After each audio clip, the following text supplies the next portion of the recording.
바로 내년에 26년에 출시가 될 것이다. 그 차이지 주름이 있긴 했었거든요. 접었을 때는 상당히 어색할 수도 있단 말이죠. 그래서 저는 진짜 딱 반반인 것 같아요. 기대도 되고 걱정도 되고.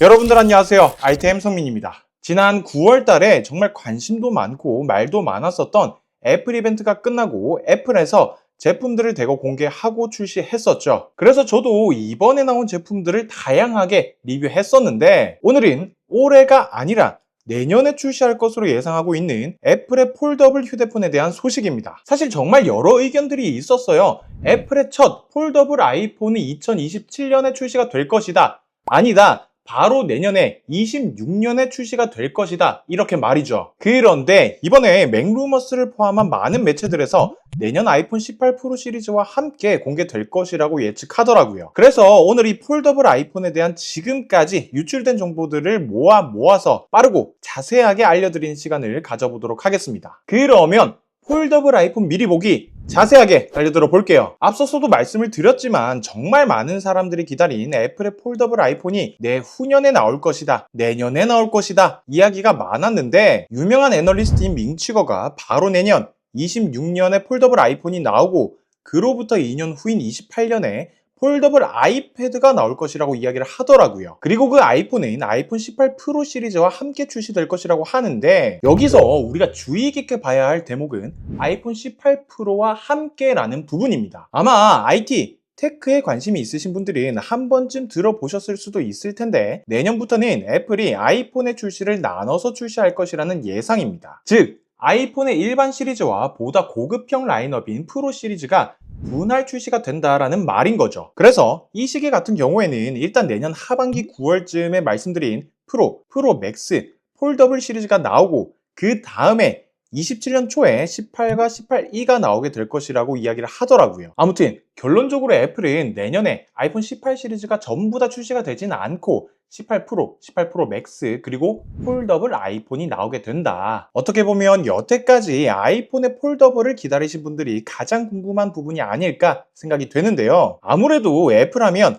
아이덴티티인 디자인이 있죠. 기기에 내 모서리에 곡률이 들어간 둥근 형태의 디자인을 떠올리실 텐데 이 폴더블 같은 경우에도 펴졌을 때의 모서리 부분은 둥근 디자인이 될 것이라 보고 있더라고요. 물론 이 디자인대로 나오란 법 없고 확정되지도 않았고 아직 모급도 나오지가 않아서 섣부른 판단일 수도 있겠지만은 제가 걱정하는 부분은 폈을 때 모서리를 둥글게 만들면 당연히 폈을 때 태블릿 PC처럼 둥글게 정말 이쁜 디자인으로 나올 수가 있겠지만은 접었을 때는 상당히 어색할 수도 있단 말이죠. 왜냐면 휴대폰을 접게 되면 힌지가 있는 쪽은 비교적 둥글게 하기가 힘들 거라 예상이 되기 때문입니다. 그래서 접고 나서는 힌지 반대쪽 측면만 굴곡이 지게 될 텐데 이게 미관상 정말 안 이뻐 보이고 어색해 보일 수도 있는 부분이어서 조금 걱정이 됩니다. 갤럭시 폴드 완전 초창기 모델도 보게 되면 힌지 부분은 일자로 떨어지는데 다른 쪽은 둥글어서 어색해 보였었단 말이죠. 그래서 과연 애플은 이 부분을 디자인적으로 어떻게 해결할 것인지 궁금하기도 하고 걱정도 되네요. 반면에 놀란 부분은 두께였는데요. 제가 생각했던 것보다 더 얇게 나올 수 있다고 했습니다. 지금 아이폰 중에서 가장 얇은 게 아이폰 에어죠. 5.6mm의 상당히 얇은 두께고 그리고 아이패드도 M4 아이패드 프로부터 두께가 상당히 얇아져서 11인치는 5.3mm 13인치는 무려 5.1mm인데 폴더블 아이폰은 이 두께보다도 얇은 4.5mm에서 4.8mm 정도의 두께라고 합니다. 물론 올해 삼성에서 출시한 갤럭시 Z 폴드 7이 펼쳤을 때 4.2mm 정도여서 삼성의 갤럭시가 더 얇긴 하지만 그래도 애플 최초의 폴더블 아이폰인데 이 정도면은 기대해봐도 괜찮지 않을까? 라는 생각을 합니다. 폴더블 아이폰의 프레임은 아이폰 에어와 마찬가지로 티타늄 마감이 적용될 것이라고 하고 아마 조금 더 고급감을 살리기 위해서 아이폰 에어처럼 폴리싱된 티타늄 유광 마감이 채택되지 않을까 추측해 봅니다. 확실히 폴더블 스마트폰 같은 경우에는 그 내구도 이슈가 늘상 따라왔었기 때문에 그 강도를 올리기 위해서 티타늄 마감을 한 것이 아닌가 라는 생각이 되네요. 디스플레이와 관련해서도 조금 놀랐는데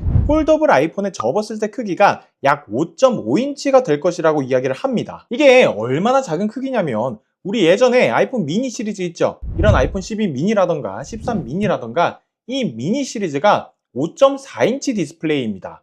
그런데 그 5.4인치보다도 조금 더 큰 5.5인치 디스플레이라는 거죠. 진짜 사실 생각보다 미니 시리즈가 단종되고 이 컴팩트함을 못 잊어서 지금까지도 미니를 쓰시는 분들이 계시거든요. 그러다 보니까 접었을 때 이런 컴팩트한 사이즈는 이런 작은 휴대성이 용이한 것을 좋아하시는 분들에게는 그 코이지 않을까 생각합니다. 휴대폰을 폈을 때는 7.8인치 디스플레이로 아이패드 미니가 8.3인치인 것을 생각하면 폈을 때 아이패드 미니보다는 작지만 비슷한 정도의 크기라고 보시면 좋을 것 같아요. 그리고 디스플레이 비율 같은 경우에는 갤럭시 Z 폴드와는 다르게 상하는 폴드보다 조금 짧고 그 좌우 폭이 더 넓은 비율일 것이라고 합니다. 그래서 휴대폰을 접은 상태에서의 휴대폰 터치, 활용적인 측면에서는 갤럭시보다는 아이폰이 조금 더 괜찮지 않을까? 라는 생각을 해봅니다. 애플은 이 힌지 부분의 주름을 없애기 위해서 폴더블 라인업의 출시를 지금까지 미뤄왔다 라고 해도 과언이 아닐 만큼 폴더블 아이폰의 주름을 없애는데 상당히 많은 공을 들였었는데요. 그래서 그런지 내년에 출시될 것으로 보여지는 폴더블 아이폰은 주름이 정말 없는 최초의 폴더블 폰이 될 것이다 라고 이야기를 합니다. 사실 그동안에 출시했었던 모든 폴더블 스마트폰 같은 경우에는 그 주름이 잘 보이느냐 안 보이느냐 그 차이지 주름이 있긴 했었거든요. 정말로 그 주름을 없애기가 진짜 힘들었을 텐데 애플은 과연 어떻게 해결했을지 정말 궁금하긴 하네요. 그리고 폴더블 아이폰의 칩셋은 많은 곳에서 이야기를 하기를 A20 최신 칩셋이 들어가게 될 것이라는 이야기가 지배적입니다. 이 A20 칩셋은 여태까지의 칩셋과는 다르게 3나노 공정에서 2나노 공정의 칩셋일 것이라고 이야기를 하는데 예상하기로는 올해 출시한 A19 칩셋보다도 약 15% 정도 빠르고 30% 효율적일 수도 있다고 하네요.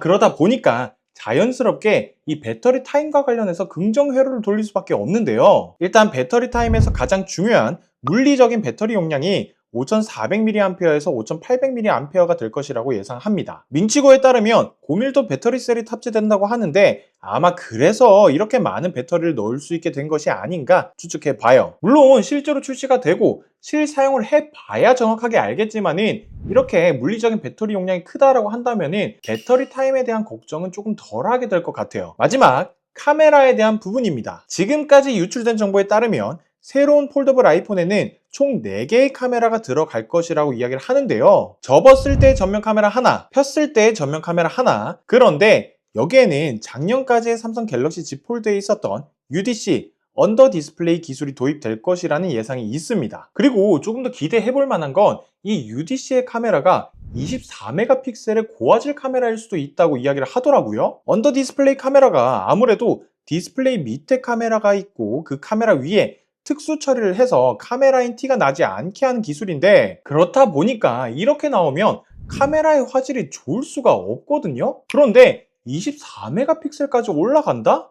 이러면 진짜 많이 기대가 되긴 하네요. 그런데 아쉬운 건 이 폴더블 아이폰에는 페이스 아이디가 빠질 수도 있다라는 건데요. 애플은 디스플레이 밑에 페이스 아이디 센서를 넣으려고 했지만 그게 쉽지 않은 것으로 보이네요. 그래서 페이스 아이디 대신 아이패드 에어처럼 측면부 터치 아이디가 들어가게 될 것이라고 합니다. 그리고 후면부 카메라는 2개가 탑재되는데 둘 다 48메가픽셀일 것이라고 예상하고요. 네, 지금까지 내년에 공개될 것으로 예상하는 애플의 폴더블 아이폰에 대한 유출 소식들을 알아봤었는데요. 애플에서 새로운 라인업이 나오는 거 너무 좋고 그 스마트폰을 애플이 어떻게 해석을 했을지 너무 궁금하기도 하고 폴더블 아이폰인데 힌지 주름까지 없다고 하니 빨리 내년이 왔으면 좋겠네요. 다만 이 가격이 최소 $2000 정도 혹은 $2000를 넘기고 $2500가 될 것이다 라는 이야기가 많아서 이게 하나로 따지면 지금 거의 300만 원이 넘는다고 봐야 돼요. 그래서 이 가격이 너무 비싸다 보니까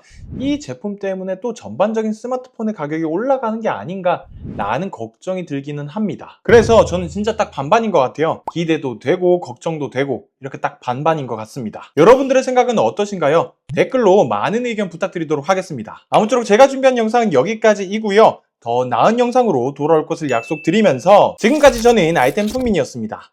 바이템!